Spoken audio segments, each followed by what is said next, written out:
The Insta360 Link 2C and OBSBOT Meet 2 are very similar webcams. They both record up to 4K 30 frames per second, also 1080p 60 frames per second. So here are the quick differences between these two. Before we even get to the image quality, the builds are a little different. The Meet 2 is basically this small square. It magnetically attaches to the monitor mount. It has a magnetic privacy shutter also, 60-inch cable, USB-C to C, with a Type A adapter in the box. The Insta360 Link 2C is the same when it comes to the cable. The privacy shutter is actually, you flip it on the side. It has a capacitive touch button that you can touch to zoom in, and it's magnetically attached to the monitor mount, but it does not have the magnetism on the side. So the Meet 2, you can flip this vertically to record portrait mode content. You can record portrait mode content in the Insta360 Link 2C, but you can't actually flip it onto the monitor mount like that. So you have to have some sort of a tripod and then move that sideways. Additionally, for the Meet 2 to record portrait mode content, it has like a gyro sensor inside, but the Insta360 Link 2C, you need the software specifically to enable both 60 frames per second and the portrait mode recording.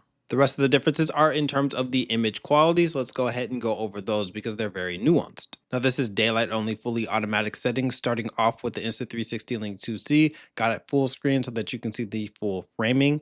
Let's go ahead and switch on over. This is the OBSBOT Meet 2, 4K 30 frames per second, again, fully automatic settings, daylight only. So let's break down the differences between these two devices as I put them side by side. Even though these are using pretty similar optics, there are a lot of things that immediately jump out as being very different. Probably the most obvious is the colors. This is something that I like to adjust myself with the manual settings, being able to change the hue or the white balance, but just by default, the OBSBOT Meet 2, it's actually more natural. It does look a lot more yellow, but that's how the actual light is reflecting off of the wall in the background, just reflecting off of me. The Insta360 Link likes to get that white to be more neutral, but this is something that you can change with the settings if you want to. The contrast is as default setting for both devices at 50, and I like to lower this a little bit in the Insta360 Link 2C because the contrast is pretty strong. So the Link 2C is a lot sharper. I think it does a very good job of that. The sharpness is a tiny bit artificial. Also, there's a lot of grain in both images, even though there's actually pretty good and even lighting here. So both of these actually have an HDR mode. I'll go ahead and toggle that on for both of them.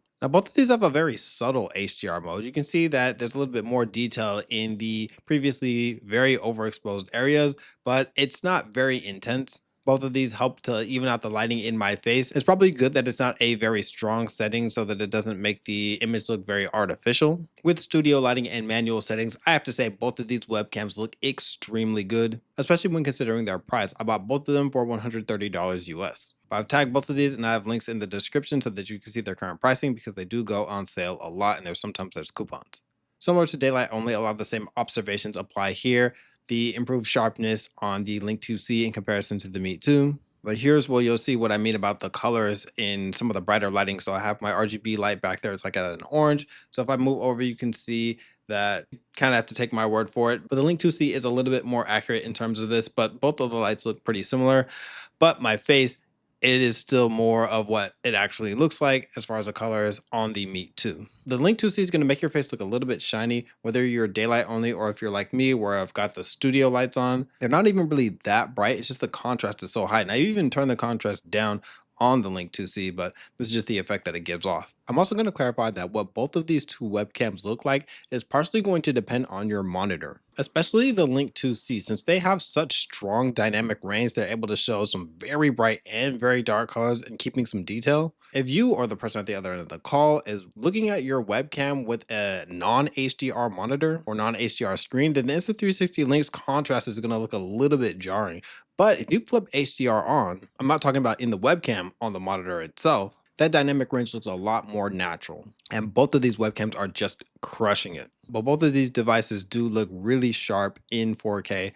Now, here's the autofocus of both of these devices. I did find that the autofocus is even faster when it's at 4K as opposed to 1080p 60 frames per second. Let's flip on over to the Meet 2. Extremely quick, so you don't have to worry about pulsing. You don't have to worry about if you're moving back just a little bit or forward a little bit, pulsing and seeking for you. Autofocus is super good. Here's a quick demonstration of these webcams, both at 1080p 60 frames per second. If you wanted to use them to get more fluidity here, you're going to lose a little bit of sharpness, of course, but not too much extra compression that's added, at least that I can see visually. They both still look really good, and there's not that much extra grain either. Super quickly, this is the software for the Insta360 Link controller. You can change, of course, very standard settings: exposure, ISO, shutter speed, white balance, everything that you need here, even HDR. You can toggle that on or off. And it even does a pretty decent job indoors. It is going to be a little bit annoying as it takes its time to adjust, but I actually like this effect if you're even just using indoors only, because the contrast is not going to be as harsh. Now, some of the other effects that are in here are, you can change like the framing of it. So if you were to decrease this zoom, or I should say increase the zoom, then you can drag it around. But let me just bring it back out to the end. One other thing is that the Insta360 Link 2C software, definitely take a look at that privacy policy, because it is pretty intrusive. So that's one thing that is a point against it for me. Now, this is the OBSBOT sensor software. Unfortunately, you can't really make this part bigger, but basically you get the exact same settings here as far as the shutter speed, ISO, and color temperature, all that stuff. I've turned off all the auto framing and stuff like that. And also you get an access to the different microphone settings in this. You get it the same thing in the Insta360 Link 2C. Also, this is the gimbal that you get here if you want to move this around. It's not an actual gimbal, it's like virtual, because this doesn't actually physically move. But let me go ahead and demonstrate the microphone of the Meet 2, then demonstrate the mic of the Link 2C. I'll put the noise reduction to weak on this. Auto gain is on. And also, I like that you can disable the microphone if you need to, so that you don't actually have this picking up audio when you're not really using it. So the microphone of both of these, it's possible for webcams, but of course it's not something I would actually recommend using the microphone itself. Now, this is on voice focus for the Insta360 Link 2C. You can change to the different modes if you want to, depending on what your environment is for your microphone. But yeah. And now for my verdict. These are both two excellent webcams under $150. They go neck and neck in a lot of different categories, but I'm gonna have to give the edge to the Meet 2, and here are my reasons why. The color accuracy on my skin tone is a lot better. That being said, it's just my skin tone, so depending on your skin tone, because as I showed in the background, the lighting is actually a little bit better when it comes to that RGB light on the Link 2C. So it's really going to be a case by case basis, and I would watch some other videos to see what it looks like for different content creators. Also, if you're into doing portrait mode content, it's a lot easier on the Meet 2, because you can just physically flip the device. Both of these webcams are tagged and I've linked them below.